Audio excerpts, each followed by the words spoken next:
Hello, welcome to the workshop. My name is Rick Lipke and I'm founder and president of Conterra Incorporated. For the last 30 years, Conterra has been building sewn EMS and rescue equipment for first responders all over the world. Now that we have a global pandemic, Conterra wants to do everything that it can to help slow the spread of this virus. And one of the things that we have been able to do is come up with a very simple mask that you can build at home if you have basic sewing skills and a home sewn machine. If everybody would wear a mask, we could greatly slow the spread of this virus. Now, we've been building masks ourselves and handing them out as a community service, but there are only so many masks that we can make. If all of us in this country could get masks built in our homes, we could greatly reduce the risk to our fellow citizens. We have this mask pattern that we built, and we have it available for download on our website. Let's talk about masks for just a minute. Why do we need masks, and why are they so important for this global pandemic? There are really two answers to that. One answer is the type of mask that are used by first responders, doctors, nurses, etc. And those are N95 masks. And they're actually pretty sophisticated pieces of equipment. They use what's called meltdown material, and that is an electrostatically charged material that can trap virus, at least 95% of viruses. And it's also a very specialized material that allows air to flow through it at the kind of pressures that our lungs have the ability to work with. They're pretty neat. However, to get them to work correctly, they have to be fit tested. And that means that they have to go on in such a manner that no air can slip through around the edges of the mask. It all has to go through the filter portion. So they have to be fitted correctly to the face of the wearer. And in addition to that, it also has to be used properly. Wearers have to be trained in sanitary procedure so they don't infect themselves just trying to take the mask on and off. And that makes them kind of impractical for the general public. Plus, we have a limited amount of them. So we have another kind of mask idea. And that is the type of mask that a consumer can make and wear. And this mask does not filter virus. What this mask is for is preventing the wearer from spreading their own virus to the general public. That's the main goal of this type of a mask. And it's made out of cloth. It is not electrostatically charged, but it is still rather sophisticated.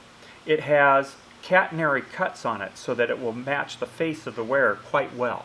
And it will also mold nicely so that while the wearer is talking or yawning, coughing, etc., the mask won't slide up and down. And this helps us protect each other. It's the right thing to do in our society. It's a civic duty to be wearing something like this because we will reduce exposure to others. But there's also a very real protection for the wearer. And what it is it protects the wearer from touching their face, which is probably the biggest mode of transmission for the COVID-19 virus. Picking up something that the virus is on, getting it on your hands, and then touching your face.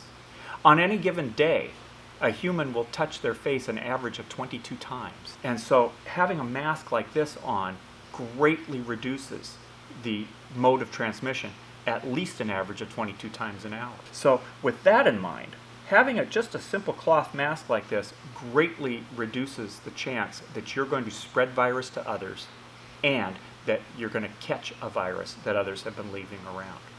So it's the right thing to do. It's the civic thing to do, and it's the patriotic thing to do. And we've built this mask to make it very simple to do as well with basic sewing skills. So let's look at some of the anatomy and physiology of this mask. It's made out of 4 parts, but each part is identical. So we really only have one pattern to worry about. And you see that the Conterra mask here is made of 2 different colors of material. And that's a bit of a reminder that just the outside of the mask is what you want to be able to touch. The other color is only to be touched by the face of the wearer. It also has a bit of a wide bow to it out front. And what that does is it provides enough room so that when you are talking, that the chin cup will not cause the mask to ride down. But another thing that bow is for first responders that are being forced to use an N95 through multiple patients, which is not recommended, but we're having to do it anyway.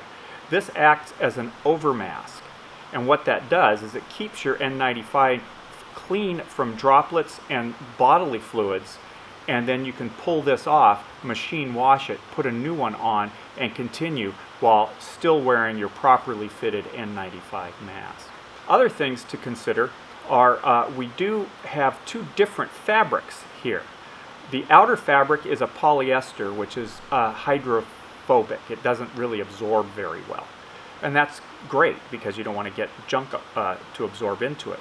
The inner mask is more of a cotton weave, and that allows some absorbency and better filtration. It's a neat idea, but for people that are making it at home, don't get too bound up in the actual material of the mask. As long as it's a tight weave, then it's going to help protect you and protect others from you. All right, let's take a look at the meat and potatoes of how we're actually going to build this thing. By now, you've already downloaded your piece of paper that has your pattern on it. Oh, what would make sense for you is to go ahead and try and transfer this to something a little thicker, like a cardstock. That's what we use here at Conterra. Now, cardstock like this is good because we're going to roll around this with a Sharpie or a pen, and it will allow you to transfer your pattern onto fabric a little bit more easily. Now, we designed this so that you only need one shape, and we have to cut this out 4 times. In production, we would use a big machine like this, and we would actually cut these out hundreds at a time like this. But you don't need to do that. All you really need is a good sharp pair of scissors. Then we will lay this out on some fabric that you've chosen. The fabrics we talked about a little bit during the introduction of this. A good fabric to use is a tight weave cotton polyester blend. More cottony is good for the inside. More polyester is good for the outside because polyester is more hydrophobic, meaning that it doesn't absorb liquid quite as much as the cotton does. There's some great resources for you to get fabric like this. Here's a sheet that I picked up at Fred Meyer, and it's $7, and you can make about 30 masks out of this. If you've got sheets laying around at home, use that. Pillowcases work good. Something with a good tight weave and good tight thread count is what you really want. We're going to cut out 4 of those shapes and make them identical. What else we need is we need some lacing to go with it. And these are 2-inch pieces of lace. We're using 1/4-inch tubular lace here that we've cut and burned the edges of, but you can use shoelace. That would work just fine. Any lace is going to work. We also need to have some elastic, and we're going to tie that on later. This is 1/4-inch ribbon elastic, but you can use other things that you have laying around. You could also use rubber bands if you had to, but understand that some rubber bands have a high latex count in them, and if you're allergic to latex, you shouldn't use them. You could also just make ties, but elastic seems to work very well, and we can also hook you up with elastic because we've got thousands and thousands of yards of it here. The last thing that you're going to need to make this is some sort of bendable stiffener for the nose piece. And the nose piece is super important because that's where masks tend to leak. And if you have a leaky mask, you don't have a mask that's going to protect others, and that's important. One of the tricks here that I would recommend is get yourself a SAM splint. And if you're not familiar with these, they are a type of splint that's used in wilderness rescue. They're a really neat tool. They're foam with a piece of soft aluminum inside. And you can pick them up at REI or any outdoor store. You can get them on Amazon. You can pick them up at first aid supply houses. And you can cut them with a pair of scissors. And one SAM splint will make 50 or 60 masks. Or if you have a SAM splint in your first aid kit, just trim off about 3/8 of an inch, and then you still have your SAM splint in your first aid kit, but you also have a nose piece. And that's what we're going to be using here, is just one of these pieces of SAM splint. If you don't have that, you can use a twist tie that comes in boxes of garbage bags, but it's not quite as good as as this. This is really a nice thing to use. Okay, those are all the parts that you're going to need to build yourself a really good mask like this. It's going to fit well and is going to protect you and isn't going to slide off your face when you yawn or talk or laugh. To actually get down to making this, all you really need to do is lay your pattern on your fabric, and I'm using a Sharpie because I don't see very well anymore, and this gives me a really good line. And it doesn't matter that there's permanent marker on there because the edges of this all get trapped and you're never going to see them. So let's make that 4 times, and then take some good scissors and simply follow the line. Cut it out.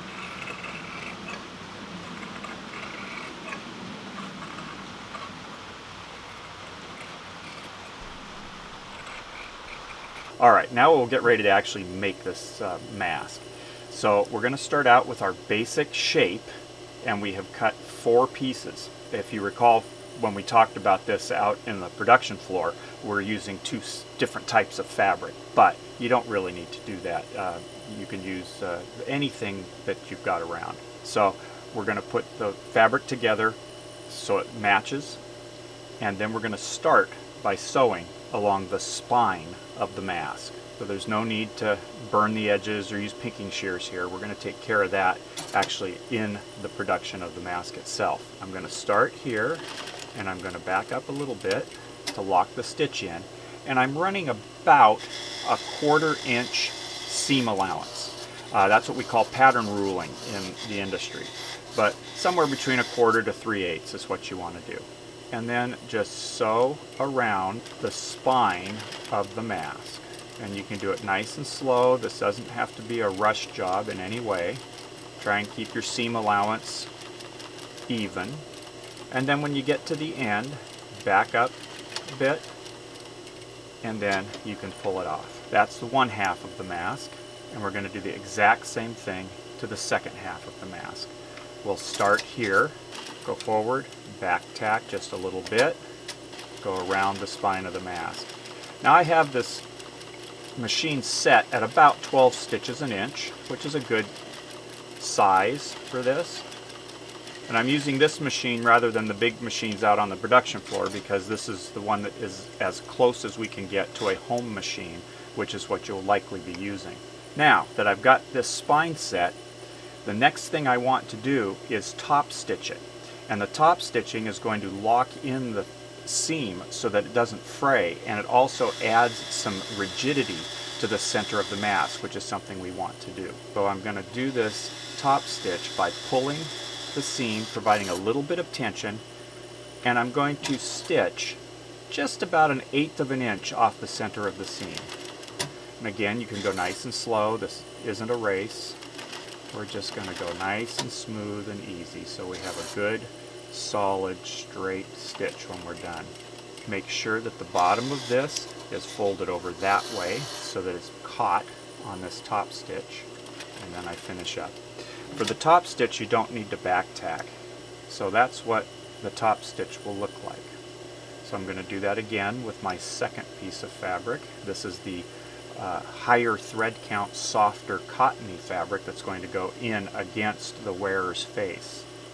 And if you recall when we talked about this earlier, the cottony fabric tends to plump up a little bit when it's in humid conditions and work as a filter a little better than some of the more hydrophilic fabrics like polyester. So that's why we've chosen it. But again, for your purposes, you don't really have to be so crazy about the fabric that you choose. Any mask is better than not wearing a mask, and any mask is going to decrease the transmission of viral material, and that's what we have to do if we're going to beat this thing. So there's our next piece. Now that we have 2 identical pieces, we are going to put them right side to right side. And what a right side is the side that looks pretty. It's not the raw edge. So we're going to go right side to right side. I'm going to cut a few of these threads because it's better to trim threads as you go. I'm going to line up the bottom or base of the mask. That's the more straight lined side. And I'm going to line up these seams so they are touching, and line up the corners so they are touching. I'm going to start the stitch line here, just maybe a ½ inch behind this center seam. And the reason for that will be apparent in a few minutes when we finish up. But I'm going to start by going forward towards the seam, and then I'm going to back the machine up to the beginning and then go forward again. That'll be 3 stitch lines, and that's going to be super important here in a minute. We're going to go again, straight line, about 1/4 to 3/8 of an inch seam allowance, and I'm going to stop right in the corner here, and I'm going to hand wheel the needle down into the base of the machine. Our production machines do that for us, but we need to do it by hand on this machine and on your home machines as well. And that will allow you to turn the corner without losing a stitch. So once that corner is turned, I'm going to take one of my pieces of lace here. This is nylon lace that we have cut and burned, but you can use shoelaces if you want. That'll be just fine. Any sort of lace is fine. It's a good idea to burn the laces here. And then I'm going to slide the loop that I've made into the edge and corner of our mask. This is going to end up being one of the attachment points for our elastic. Now I'm all set to go, and I'm going to stitch right over the lacing. I do not need to back tack over it at this time because we're going to go ahead and hit that later on the top stitch. Now we've come to one of the catenary cuts on our pattern, and the catenaries are these curved cuts that will help keep the mask from gapping when we wear it. And we're going to come up on the point of the mask, or where the mask is going to push up at our ears. And this is the hardest part of the production right here. So I'm going to go nice and slow and get right up to the corner, and then I'm going to hand wheel the machine until we bury the needle into the machine. I make the turn. Now I'm going to put in another piece of lace. The trick here is to make this turn and continue sewing without accidentally catching a piece of the lace in a spot that we don't want it to be caught in. So I'm pushing it in nice and tight up against this seam that we have just made. And now I'm going to carefully go over the top of our lace until we've gotten past the lace.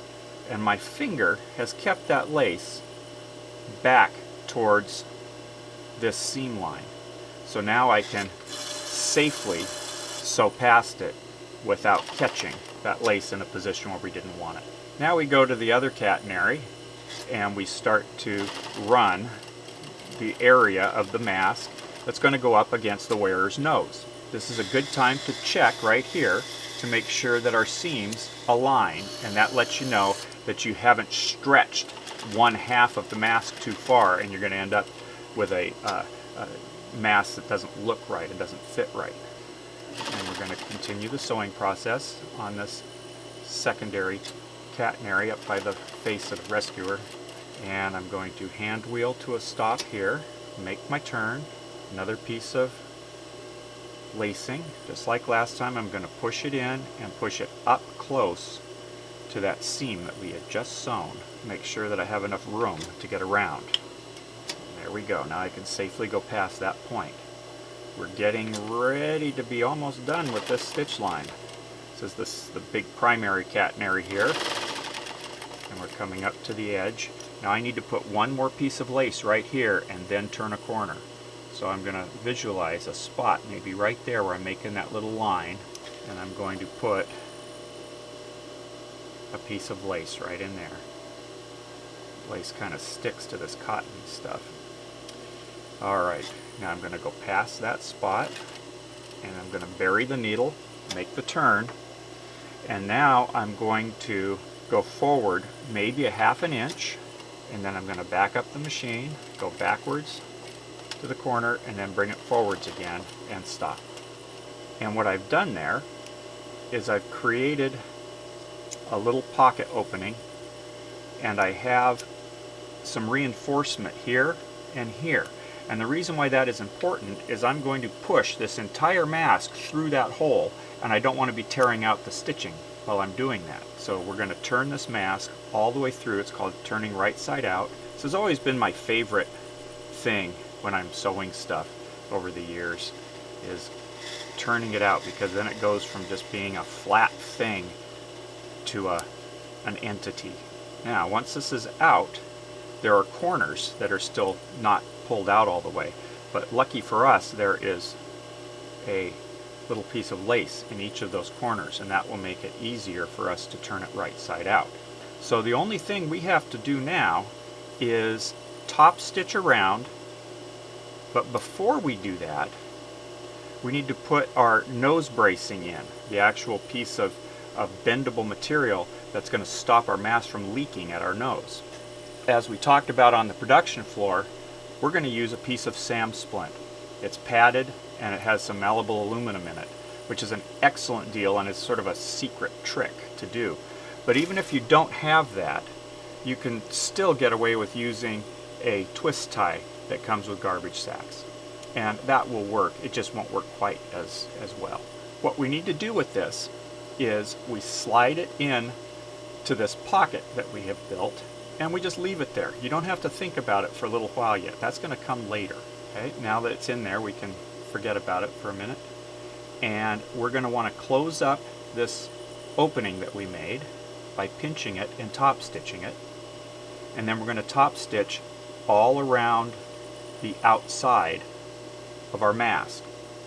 And that's going to provide two functions. One, it will give the mask some body, some flatness and rigidity where we like it, but it also traps the raw edge of the fabric inside and keeps it from fraying. And that will mean that you can wash this and wear it over and over for months and months without it coming apart on you. So I'm top stitching with about 1/8 of an inch of seam allowance, kind of like I did when we did the spine. And I'm also giving slight back tension with my fingers to allow this edge to fold exactly along the seam line. And that will make for a really nice edge. And then we get to right here. That top stitch goes over and reinforces our lace, which was why we didn't have to back tack it. Now we're going on the big catenary, the one that goes right up against the back of your face close to your ear. You can go nice and slow. There is no need to rush on this. We're not trying to make money. Now we've turned a corner one more time. I'm going to pinch and roll the seam a little bit to get it to line up so that the edge is right where we want it to be. I'm going to continue that all the way around the secondary catenary that goes up over the wearer's nose. Looks good. This is turning out to be a good mask. And we come up on our next big point here. I'm going to hand wheel at the end, bury the needle so I can make a good turn. Now I go through the second catenary, and I'm finishing up where I started to close off that opening that we turned everything right side out through. About 1/2 inch past my seam line, and then I'm going to back the machine up, and that locks the thread in place. And now we have ourselves a mask. The only thing left now is to address that nose bridge piece that we slid in there. The SAM splint has two different types of foam on it. It has, in this case, a smaller, thinner orange piece and a thicker blue piece. Now the thicker blue piece is the part that I would like to have against the nose of the rescuer that wears this. I can feel that pretty easily through the mask itself, and the blue one is down to put against the wearer's face. And I'm going to pinch this around until it's just about centered, and that looks pretty darn centered. And I'm going to push hard so that that SAM splint is right up against the seam line. I'm going to come over here, drop my presser foot of the machine so that the inside of the presser foot just kisses where that SAM splint begins. You don't want the presser foot to ride up on the SAM splint, but you want it to just get close. And I will bury the needle come forward maybe 3/8 to a 1/2 inch, back up to lock the stitch. I'm going to come out enough that I can turn the corner without riding over the top of that piece of the SAM splint, and then I can do my long seam. I'm trying very hard to keep any wrinkles out of this seam line, and I'm trying to keep any pleating from occurring.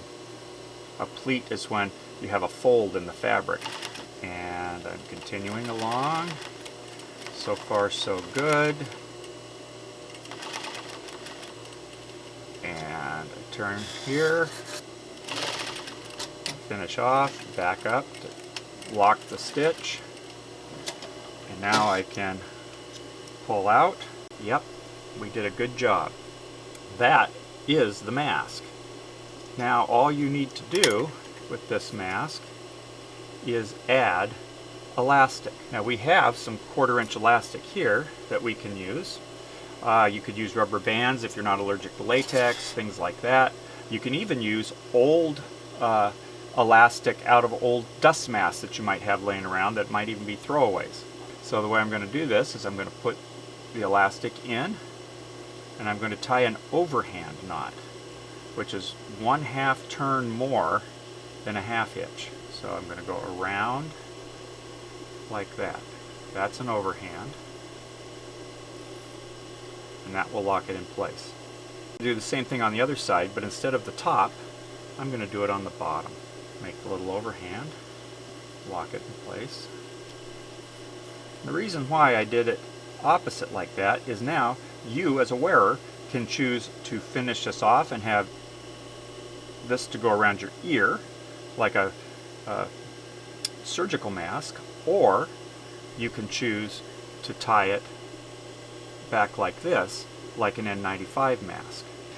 And that's pretty much it. You now have a really good mask. Well, that's how you make your Conterra mask. I would really like everyone in the country to be wearing one of these things. The more that we can do that, the faster we're going to beat this COVID virus.